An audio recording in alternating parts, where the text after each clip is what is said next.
అందరికీ నమస్తే. కవిత ఎమ్మెల్సీ కవిత హరీష్ రావు మీద, సంతోష్ రావు మీద అలిగేషన్స్, తర్వాత దానికన్నా ముందు కవిత సస్పెన్షను అంతా అయిపోయింది. తర్వాత హరీష్ రావు వచ్చిండు. హరీష్ రావు లండన్ నుంచి హైదరాబాద్కి వచ్చిండు. ఈరోజు తెల్లవారుజామున్నే 6 గంటలకు ఎయిర్పోర్ట్లో మీడియాతో మాట్లాడిండు. ఆయన చాలా స్మూత్గా మాట్లాడాడు హరీష్ రావు. అది రాజకీయ చతురత అనాలను, లేకపోతే ఒక మెచ్యూరిటీ పొలిటీషియన్ అనాలను తెలియదు. కానీ హరీష్ రావు అసలు కవిత అనే పేరు తీసుకోకుండా ఆయన చెప్పదలుచుకుంది చాలా క్లియర్గా చెప్పిండు. నిజానికి కూడా కవిత సస్పెన్షన్ తర్వాత ఒక మహిళా లీడర్తో ఒక ప్రెస్ మీట్ పెట్టించారు. కథం ఇంకా మళ్ళీ కవిత మీద బీఆర్ఎస్ నుంచి నో ప్రెస్ మీట్స్. ఇంకా కవిత విషయంలో మాట్లాడకూడదని కూడా కేసీఆర్ పార్టీ అధ్యక్షుడు పార్టీకి ఆదేశాలు జారీ చేసిండ్రు.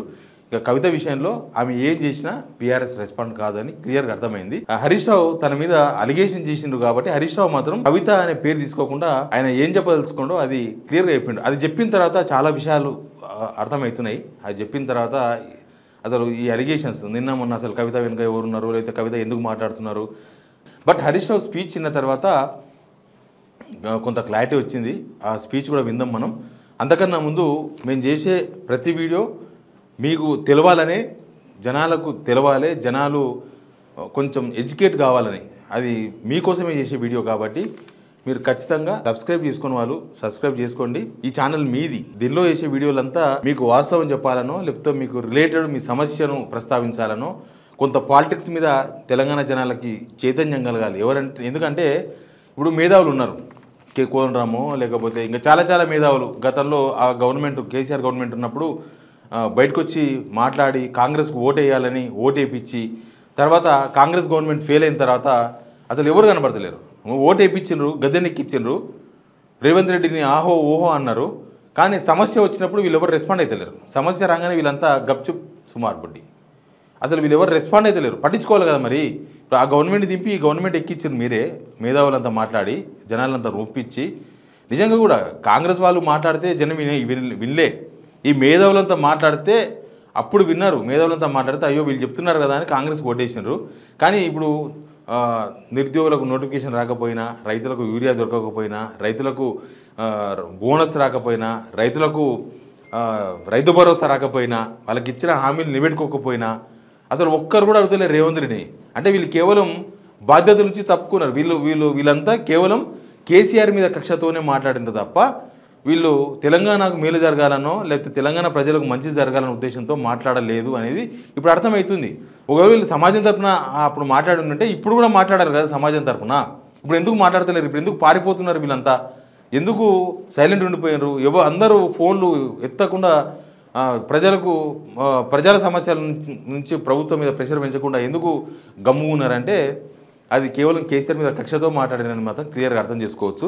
సరే, అందుకే ఎవరిని నమ్మాలి? తెలంగాణ ప్రజలు మేధావులను నమ్మొచ్చా, ఇంకా నమ్మకూడదా? ఇట్లాంటి చాలా విషయాల మీద తెలంగాణ ప్రజలను చైతన్యపరచాలనే ఉద్దేశంతోనే మేము వీడియోలు చేస్తున్నాం కాబట్టి కొద్దిగా లాంగ్ అయింది. అయినా సరే ఈ వీడియోని షేర్ చేయండి, సబ్స్క్రైబ్ చేయండి.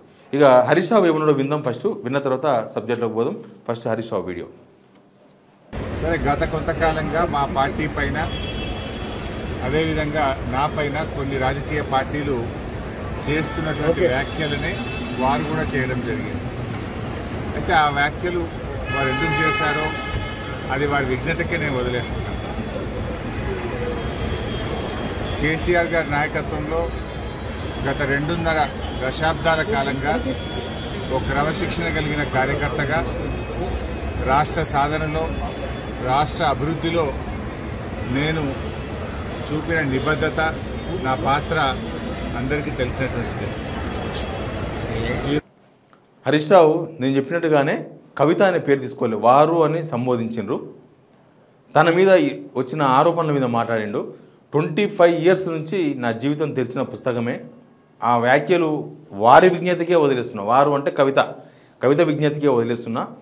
ప్రతిపక్ష పార్టీలు, ప్రత్యర్థి పార్టీలు, కాంగ్రెసో బీజేపీయో పడరాని వాళ్ళంతా మాట్లాడే మాటలే వారు మాట్లాడినరు. బట్ నేను కేసీఆర్ నాయకత్వంలో పనిచేస్తున్నా, తెలంగాణ ఉద్యమంలో తెలంగాణ కోసం, తర్వాత తెలంగాణ వచ్చిన తర్వాత అభివృద్ధి కోసం, ఇప్పుడు తెలంగాణను విచ్ఛిన్నం చేయాలనే శక్తుల మీద మేము పోరాటం చేస్తున్నా కేసీఆర్ నాయకత్వంలో, అది చేస్తా అన్నాడు. దాంతోన హరీష్ రావు ఏం చెప్పదలుచుకున్నాడో క్లియర్గా చెప్పగలిగిండు. కానీ అసలు ప్రతి ఇంట్లో మట్టిపోయి ఉంటుంది, ప్రతి ఇంట్లో గొడవలు ఉంటాయి. అవన్నీ కూడా అంతర్గతంగా మీరు కూర్చొని మాట్లాడుకోవాల్సిన విషయాలు. ప్లస్ మీకు వీళ్ళకు ఒక కేసీఆర్ ఒక పెద్ద మనిషి కూడా ఉన్నాడు వీళ్ళ ఫ్యామిలీలో. ఇప్పుడు షర్మిల వాళ్ళ ఫ్యామిలీ, జగన్ వాళ్ళ ఫ్యామిలీ అంటే వాళ్ళకు పెద్ద మనిషి లేడు, చనిపోయాడు వైఎస్ రాజశేఖర రెడ్డి. ప్లస్ ఆ ఫ్యామిలీకి నచ్చ చెప్పే వాళ్ళు కూడా ఎవరు యాక్టివ్గా లేరు. వాళ్ళు ఎవరు కూడా వాళ్ళిద్దరు గొడవను కొంత కూర్చోబెట్టి మాట్లాడదామనే వాళ్ళు ఎవరు ముందుకు రాలేదు వైఎస్ జగన్ షర్మిల విషయంలో. కానీ కవిత వాళ్ళ విషయంలో అట్లా కాదు కదా. కేసీఆర్ అని ఒక పెద్ద మనిషి ఉన్నాడు. ఆయన తెలంగాణ ప్రజలందరిని ఒప్పించి ఉద్యమంలోకి దింపి తెలంగాణ కోసం దాదాపు ఒక 15 నుంచి 20 పార్టీలను ఒప్పించి అసలు తెలంగాణ రాదు అనుకున్న తెలంగాణను వచ్చే విధంగా చేసి అదొక పొలిటికల్ డిసిషన్ కదా. పొలిటికల్ పార్టీలంతా ఒప్పించి పార్లమెంట్లో బిల్లు పాస్ అయ్యేది చేసి అప్పుడున్న government, UPA government, Congress government మీద ప్రెషర్ పెంచి తెలంగాణ ప్రజలందరినీ ఏకతాటి మీద నడిపించి అంత పెద్ద మనిషి వీళ్ళ ఫ్యామిలీ సమస్యను పరిష్కరించలేరా? కవితకు సమస్యలు ఉండొచ్చు, కవితకు చాలా ప్రాబ్లమ్స్ ఉండొచ్చు బహుశా. ఎందుకంటే ఒక పార్టీలో లేకపోతే ఒక ఫ్యామిలీలో చాలా ప్రాబ్లమ్స్ ఉంటాయి. ముందే పొలిటికల్ ఫ్యామిలీ వీళ్ళది. పొలిటికల్ ఫ్యామిలీలో కూడా చాలా వ్యవహారాలు ఉండొచ్చు. ఇవి పట్టించుకోవడమో పట్టించుకోకపోవడమో, ఇవి మాట నడవడమో నడవకపోవడమో, ఇవకు ఇంపార్టెన్స్ ఇవ్వడమో ఇవ్వకపోవడమో, ఇట్లాంటి చాలా విషయాలు ఉంటాయి. అవన్నీ కూడా కవిత వాళ్ళ ఇంట్లో పెద్ద మనిషితో మాట్లాడుకుంటే ఇట్లాంటి విషయాలు ఏవి కూడా బయటకు వచ్చే అవకాశం లేవు. కానీ వీళ్ళంతా మెచ్యూర్డ్ పొలిటీషియన్స్ కదా. కవిత కూడా మెచ్యూర్డ్ పొలిటీషియనే. జాగృతి లాంటి సంస్థ నడిపించిండ్రు. తెలంగాణ ఉద్యమంలో తన పాత్రను కూడా మనమేం చిన్నగా చేసి చూపించాల్సిన అవసరం లేదు. తెలంగాణ ఉద్యమంలో ఎవరి పాత్ర వాళ్ళదే, కవిత పాత్ర కూడా స్పెషలే. కవిత కూడా జాగృతి అని పెట్టి బతుకమ్మ అనే ఒక ఎలివేషన్ ఎందుకు చేసిందామె అంటే తెలంగాణ సంస్కృతి మీద దాడి జరిగిందని, సేమ్ టైం జనాలను ఏకం చేయడానికి ఒక పండుగ కావాలి. పండుగలంతా కూడా నిజానికి జనాల మధ్య ఐక్యత పెంచడానికి, జనాలందరినీ ఒక దగ్గర తీసుకురావడానికి, దానికే పండుగలు. అట్లాంటి బతుకమ్మను కూడా తెలంగాణ ఉద్యమం కోసం అందరిని ఒక దగ్గర చేరే విధంగా చేసిండ్రు కవిత. కాబట్టి వీళ్ళంతా మెచ్యూర్డ్ పొలిటీషియన్సే. రోడ్డు మీద ఎక్కి రచ్చనంతా రోడ్డు మీద గుంజి వీళ్ళ కుటుంబ వ్యవహారాలంతా రోడ్డు మీద తీసుకొచ్చి మాట్లాడేంత చిల్లర లీడర్లు ఏం కాదు. కానీ ఇప్పుడు చిల్లర అయిపోయింది మొత్తం. కవిత మాట్లాడింది మొత్తం ప్రత్యర్థుల చేతిలో ఆయుధాల్లాగా మారిపోలే. ఇప్పుడు ఏమంటున్నారు, ఇంకా కవిత చెప్పేసింది కదా, ఇంకా కాళేశ్వరంలో అవినీతి జరిగిపోయింది, ఇంకా కవిత చెప్పేసింది కదా, సంతోష్ రావు పల్లె ప్రగతిలో దోచుకున్నాడు, ఇంకా కవిత చెప్పేసింది కదా, ఈ గవర్నమెంట్ అవినీతి చేసినట్లే కాంగ్రెస్ వాళ్ళు మాట్లాడుతున్నారు, బీజేపీ వాళ్ళు మాట్లాడుతున్నారు. ఒకవేళ కవిత చెప్పిందే నిజమైతే మీరు సిట్టు వేసి దానికి ఒక 6 కోట్లు ఖర్చు పెట్టి, ఒక రిటైర్డ్ జడ్జిని పెట్టి 6 కోట్ల రూపాయలు ఖర్చు పెట్టి ఒక 20 months అందరిని విచారించి అందరితో మాట్లాడిన అవసరం లేదు కదా. ఇంకా కవిత చెప్పింది ఇంకా క్లోజ్. సిబిఐ విచారణ కూడా అవసరం లేదు కాళేశ్వరం విషయం. ఇంకా కొత్తగా ఇప్పుడు నేరెళ్ళ ఇష్యూ మీదనో లేకపోతే పల్లె ప్రగతి విషయంలోనో ఇంకా కేసులు బుక్ చేయాలని అవసరం కూడా ఏం లేదు. ఇప్పుడు కేసులు బుక్ చేస్తూ ఉంటుంది గవర్నమెంట్. కవిత చెప్తే కేసులు బుక్ అవుతాయి ప్రభుత్వంలో. ఇప్పుడు ఏమర్థం చేసుకోవాలి ఈ రిలేషన్ని అంటే, కవిత చెప్తే ఇవన్నీ ఎప్పటి నుంచో అలిగేషన్సే. హరీష్ రావు ఫామ్ హౌస్ మీద రేవంత్ రెడ్డి చాలాసార్లు మాట్లాడాడు. హరీష్ రావు ఫామ్ హౌస్ ఎక్కడి నుంచి వచ్చిందని అడిగిండు. తర్వాత అవినీతి చేసినన్నారు. కాళేశ్వరంలో అవినీతి గురించి అయితే వీళ్ళు ఎప్పటి నుంచో మాట్లాడుతున్నారు. కమిషన్కు ఒక్క ఆధారం కూడా ఇవ్వలేకపోయింది గవర్నమెంట్ కానీ, ఈ బీజేపీ వాళ్ళు కానీ, ఈ ఆరోపణ చేసిన వాళ్ళు ఎవరు ఇవ్వలేకపోయినారు. ఈ సినిమా ఈడికి అయిపోలే. హరీష్ రావు, కేటీఆర్, కేసీఆర్ మీటింగ్ అవుతుంది, ఫామ్ హౌస్లో నడుస్తుంది. ఆల్రెడీ కేటీఆర్ అయితే లాస్ట్ 5 days నుంచి కేసీఆర్తో మీటింగ్లు నడుస్తూనే ఉన్నాయి. ఇప్పుడు హరీష్ రావు కూడా దానిలో జాయిన్ అయిపోయాడు అక్కడ లండన్ నుంచి వచ్చిన తర్వాత. ఈ వ్యవహారం మీద ఏదో నూరుతున్నారు, మొత్తానికి మసాలా నూరుతున్నట్టు కనిపిస్తుంది. అంత ఈజీగా ఉండదు. రేవంత్ రెడ్డి ఏదో స్కెచ్ చేసిండు, ఇంకా రేవంత్ రెడ్డి స్కెచ్ చేసి కవితను ఎగేసిండు. కవిత మొన్నటిదాకా సొంత కుంపటి పెట్టే ప్రయత్నం చేసింది. ఇప్పుడు సస్పెండ్ చేసిన తర్వాత మరింత రెచ్చిపోతుంది. ఆమె మాట్లాడినాయని నిజాలని వీళ్ళు మాట్లాడుతున్న మాటలు అన్నిటికీ బహుశా ఏదో మసాలా కత్తి నూరుతున్నట్టు కనిపిస్తుంది. వస్తాయేమో త్వరలో. బట్ రాజకీయాలు చాలా డేంజర్గా ఉన్నాయి మాత్రం చాలా క్లియర్గా కనబడుతుంది. ఇక్కడ ఒక పార్టీ టార్గెట్గా అన్ని పార్టీలు అవసరం అయిన అస్త్రాలు లేకపోతే కలిసి వచ్చే అస్త్రాలు అన్నిటినీ వాడుకొని ఏదో వేద్దామని చూస్తున్నారు. కవిత కూడా కమిషన్ బయటనే ఉన్నారు కదా. కమిషన్ వేసిన తర్వాత ఒక 2 నెలలు 3 నెలలు బహుశా జైల్లో ఉండొచ్చు, కానీ తర్వాత బయటనే ఉన్నారు కదా. కవిత కూడా మరి ఎట్లాంటి ఆధారాలు వేయలేకపోయారు. కానీ ఇప్పుడు కవిత చెప్పింది కాబట్టి ఇంకా అయిపోయింది. ఇంకా వీళ్ళు అవినీతి చేసేసినని ప్రత్యర్థులకు ఒక అస్త్రం దొరికినట్టు అయిపోయింది. ఒక అస్త్రం, దాన్ని అస్త్రంగా మార్చుకునే ప్రయత్నం చేస్తున్నారు వీళ్ళు.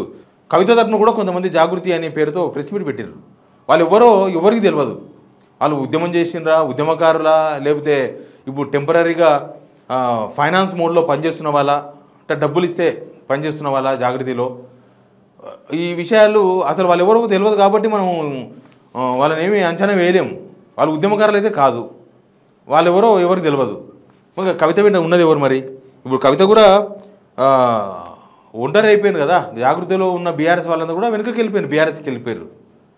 ఈ విషయాలను కూడా వాళ్ళు మాట్లాడుకొని వాళ్ళ సమస్యకు పరిష్కారం చేసుకోవాల్సిన విషయాలు. ఇప్పుడు హరీష్ రావు మాట్లాడేసిండు, ఇంకా రోజు హరీష్ రావు మాట్లాడాడు.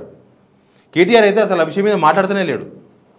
ఆమె మాట్లాడిన కొద్దిసేపటికి ఆ రోజే 12 గంటలకు ప్రెస్ మీట్ పెడితే 1 గంటకే ఒక చేరికల ప్రోగ్రాంలో కేటీఆర్ మాట్లాడిండు. కానీ ఈ విషయం మాట్లాడలేదు. ఈ విషయం మీద అసలు ఆయన రెస్పాండే కాలేదు. నిన్న కూడా జైనింగ్ సంబంధించి దాదాపు ఒక 10 నిమిషాల స్పీచ్ ఉంది కేటీఆర్. దానిలో కూడా ఎక్కడ ఆ విషయం మీద లేదు. జనాలంతా వేరే సమస్యలతో ఉన్నారు. యూరియా సమస్యలు ఉన్నాయి, వాళ్ళకి ఇందిరమ్మ ఇల్లు రాలేదన్న సమస్యతో ఉన్నారు, 2500 రాలేదన్న మహిళల సమస్యతో ఉన్నారు, ఫీజు రియంబర్స్మెంట్ రాని ఇష్యూస్ ఉన్నాయి, సమాజం నిండా సమస్యలే ఉన్నాయి. ఇప్పుడు సమాజం నిండా ఇష్యూస్ ఉన్నాయి. వీళ్ళ గొడవని ఎవరు పట్టించుకుంటారు? కవిత చెప్పే మాటలను ఎవరు పట్టించుకోవాలి? ఇప్పుడు కవిత విషయాలను ఎవరు టేకప్ చేస్తారు? ఏం అవసరం ఉంది? తర్వాత వీళ్ళంతా ఫ్యామిలీ మెంబర్స్ మళ్ళీ కలవచ్చు, మళ్ళీ ఒక దగ్గర ఉండొచ్చు, మళ్ళీ ఎట్లా ఉండొచ్చు. కానీ ఇప్పుడు మాట్లాడుతున్న మాటలు, ఇప్పుడు కవిత మాట్లాడుతున్న మాటలతోన ఆమెకే చేడు తప్ప మిగతా వాళ్ళకి ఎవరికో చేయగలిగే అవకాశాలు కూడా ఏం కనిపిస్తలేవు. కవిత చెప్పిందని కేసు పెడితే నిలుస్తుంది ఆ కేసు? కవిత చెప్పిందని ఆరోపణలు నిజమే అని చెప్పేసి కాంగ్రెస్ వాళ్ళు బీజేపీలో మాట్లాడితే అయిపోతుంది, జనం నమ్మేస్తారు. ఇంకా కవితను బయటకు పంపించారు, పార్టీకి వెళ్ళి బయటకు పంపించినాక ఎవరైనా మాట్లాడతారు. సస్పెండ్ అయిన లీడర్లు మస్తు మాట్లాడతారు. సస్పెండ్ అయిన లీడర్లు మాట్లాడే మాటలకు విలువ ఉంటుందా? వాళ్ళు ఆ పార్టీలో ఉన్నప్పుడు మాట్లాడిన మాటలకు విలువ ఉంటుంది. మరి కవిత కేసీఆర్కి దగ్గరనే ఉన్నది, వాళ్ళ ఫ్యామిలీ మెంబరు. మరి అప్పుడే హరీష్ రావు అవినీతి చేస్తున్నాడు ఎందుకు చెప్పలేదు? 10 సంవత్సరాలు. సంతోష్ రావు ఏదో అవినీతికి పాల్పడిన విషయాన్ని ఆమె అక్కడే ఉన్నప్పుడు ఎందుకు మాట్లాడలేదు? ఇప్పుడు బయటకు వచ్చిన తర్వాత మాట్లాడుతున్నారు. ఎందుకు మాట్లాడుతున్నారు? ఎవరి కోసం మాట్లాడుతున్నారు?